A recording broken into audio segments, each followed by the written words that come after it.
আচ্ছা আমি কিন্তু তোমার ভোট দিতাম না, আমার পছন্দের লোক আছে। আপনার বাড়িতে তো চাচা 2 ভোট, এলো 1000 টিয়া। আলা চিন্তা করেন ভোট কারে দিবেন।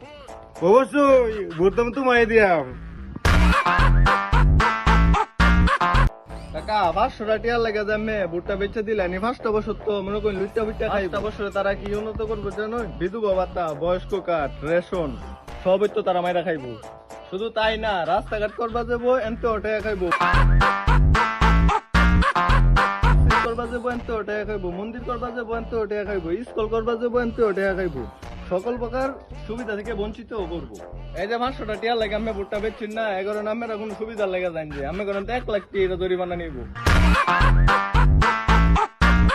এই যে খাইতে খাইতে খাইতে দেবেন না ফ্যাটটা আত্মানি পরে দেবো আত্মানি। এই তোর ভাই ভোট কয়টা? আমার ভাই বুট আছে 12টা, পুরা ফ্যামিলি মিলা গোষ্ঠী মিলা বুট হইব 100। কিন্তু আমের বুট দিতাম না, আমের পছন্দ হয়েছে না। ভোট দিতে না মানে এই লো 50,000 টিয়া। ভোট দিতাম না মানে এলাকার মধ্যে যা মানুষ আছে সবাই রেলে ভোট দেন। ভোট দিতাম না মানে আমের মতন এত সামনে টুরা লোক আছে।